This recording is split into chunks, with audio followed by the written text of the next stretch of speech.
really did go everywhere. I mean, all 50 states, Canada, down to the border, the United Kingdom, Israel, you name it, we were there. And there was always a new T-shirt to print out, "Justice for Brett Kavanaugh," sends to me. How's this one? I love it. We just loved the T-shirts. That was the thing. The Him Too one, that was controversial. That was a controversial moment, one of those character forming moments. I won't forget it, because that Me Too hashtag, it just started going viral and people were emotional. And right away I was like, Me Too's awful. This is terrible for women. It's terrible for men. You know, just me being Candace saying the thing, and left and right, people were hammering me. They could, it was like, how dare you say that we need due process? We're talking about rape. And I remember he had young women at Turning Point who were threatening to quit, crying in the office. How could she not support Me Too? Young women who did quit. And then we had at the same time the YWLS conference. So the reporters who already hated us just completely, they just swooped in there and they were like, "Oh, do you support her statements?" And I just remember just being behind Charlie and Andrew Colvett, and he just held the line. He held the line because he agreed with me and he knew it was going to be a bit of fire. People, "You've got to fire her. How could she say this?" And he didn't. He held the line. And yeah, it was one of those moments where Charlie, he had good character. But the prep for every one of those events, like even the Him Too event, it was always Kanye. Here it is. Creativity, purity, and honesty is honesty. Being clouded by these wrong thoughts. Reality is catching up with me. Just my image, I'm fighting for custody. Just literally me, Charlie, and Sarah, who was his assistant at the time, just playing the hype music.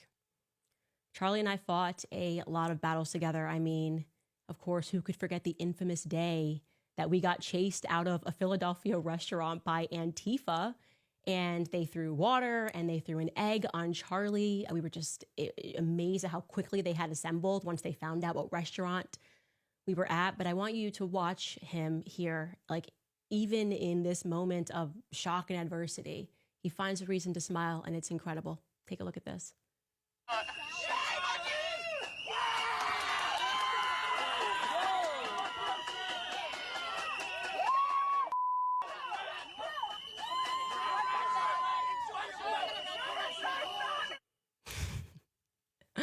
That was Charlie. That was Charlie, man. That was always his main thing. Be a happy warrior. And he was a happy warrior. And we were happy warriors. And we laughed a lot at the protesters, the absurdity of the protesters always. I personally think some of the protesters liked that Charlie and I were making light fun of them. I don't even know what campus event this is, but I love this video of me just playing with the protesters, sitting in front of one of their signs, and Charlie speaking over my shoulder. Take a listen. If you aren't wealthy, white, and male, Charlie Kirk is not your friend. What do you think? Not my friend anymore? Are we not friends? Is that right? Find out. I'm going to find out. A sign outside of a thing, an event that we just did, that you're not my friend. Go figure. Looking back at too many photos, I just have too many photos with Charlie. It really is incredible to see how many times he's just right behind my back. Charlie always had my back, and I always had his. Charlie was right by my side when I started Blexit, obviously. He was also there the night that I met my husband, which was absolutely an incredible night. And in the UK, which I didn't expect to happen.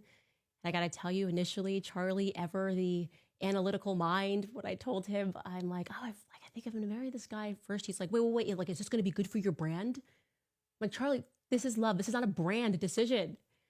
And then he sat down and he spent just one evening with George, and Charlie was just the most supportive of everything. And this is our text chain speaking about that moment. He's like, his heart is wonderful. You guys are meant for each other. I see it brilliantly and clearly. And he gets it. He isn't afraid of you being you. And he's been through hell. And it was, Charlie was by my side the day that I got married. Of course, he was by my side, when I got married to George. And of course, Charlie fell in love with Erica. That entire journey to me when I was reading through a text is so funny because it was exceptional. I was always leaning into Charlie's analytical mind and making fun of him. Like, oh, well, all we need to do is get a plan. You love Erica? Okay, what's the plan? What are we going to do? What's step one? What's step two? And the plan that I came up with instantly was all we have to do is convince her that her last name is terrible. Her last name, she's got to marry you because it's practical. Mrs. Erica Kirk sounds so much better than Miss Erica Francie. What is that last name? It's a practical decision. This is the text chain from that. Charlie and Erica Kirk. He says it's going to be the power couple of a century. I need to continue to pray about it. I said, her last name's dumb. She literally needs you to propose. It's way too complicated. He said, listen, I want to go to bed, but please feel free to share, subscribe this video, leave me a comments right below. He said, I'm going to tell her it sounds like a sneeze. It's horrible. And then I wrote, marry me. It's a logistics thing. That's just who we were. Always making fun and always wanting to know what the plan was. And obviously it worked, you guys. It worked. Our plan worked. We broke Erica down. First came the name shame, then came the wedding, and then came the children. You know, Charlie really loved Erica from a time I'm reading through the text today. Just loved her. He loved his family. He really did. And I just want to say that Charlie and I, because I think this is important, never for a single minute, ever, did Charlie and I stop being friends. Even when the world demanded that from both of us, our relationship was real. We were brother and sister. You know, we were fortified. Our relationship was forged in fire, the fire of politics. I knew him. I knew Charlie, the real Charlie. And Charlie knew the real Candace, you know? And people knew I didn't like a lot of people in politics. I didn't like a lot of people calling me and doing the political dance. Of course, people guessed it correctly when they said, oh, the person who probably was the intermediary when Trump called about Brigitte was Charlie Kirk. Of course it was Charlie. They would never send anybody else to call me with anything because they knew that Charlie was a brother to me. And there was so many things that were said that were wrong. And we laughed at how wrong it was when people thought that when I had made up my mind about Israel, that Charlie and me fell apart. Nope, never, not for a second. I said, it's the easiest decision ever because Charlie knew who I was and I knew who he was. I said, Charlie, this is where I'm at. And there's no room for movement. And you tell your whoever that needs to hear it, whatever you need to tell them, because we're always going to be brothers and sisters, you know? We're always going to be brother and sister. And we would talk about things and debate things behind the scenes. And I think my perspective was as it's been throughout our relationship. You might not get it now, Charlie, but you will. I'm only a few years older than you, but I think you're gonna see things my way. And I think in the end, Charlie was going through a spiritual transformation. I know it. He was going through a lot and there was a lot of pressure. And it's hard for me to watch the people who were pressuring him, I don't know, just say the things that they're saying. You know, there's something about it that just feels really fake to me. And they would have allowed him to lose and wanted him to lose everything for changing or even slightly modifying an opinion. And then to see them doing what they're doing today, it's hurtful to me. It's very hurtful to me. But I don't want today to be about anything other than you guys knowing that Charlie really was an amazing person. You know, he was like, we were really close. And he was my best friend and my brother. And I will never unsee the footage of what I saw, the violence of it.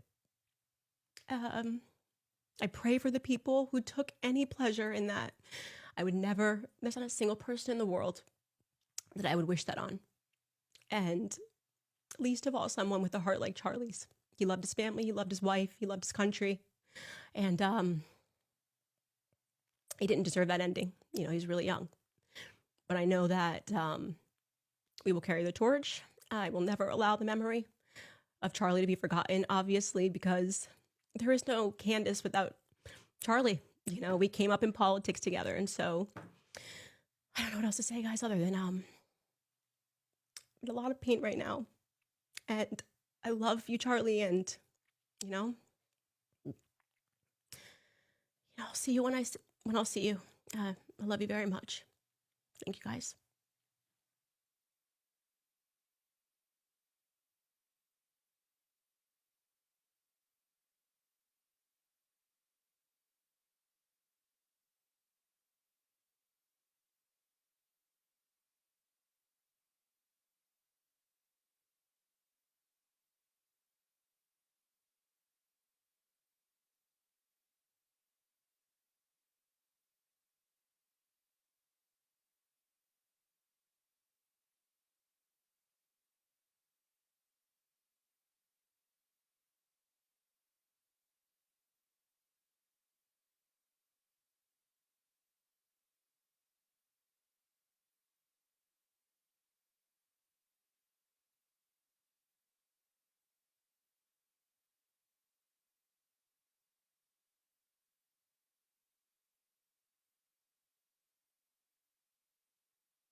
Listen, I don't know what else to say but to say, like, hey, this is what best friends do, you know? And the friends that who came up together in the same scope and same line. Look at both. I admire Candace's courage to speak. So admire of the courage of Charlie Kirk. And then, like, this whole new era of we shifted into Charlie Kirk, Ben Shapiro, Candace Owens, even Tucker Carlson, that who stepped down from the Fox News and just went into a whole new lane of of a whole new side. And there's many other podcast hosts that influential that birthed forth through the with the help of YouTube and social media, which I want to say thank you to social media, thank you to YouTube for really bringing people to the forefront, and also to the extent, which is a very large number extent, that YouTube have allowed so many people to make a living and also do the podcast.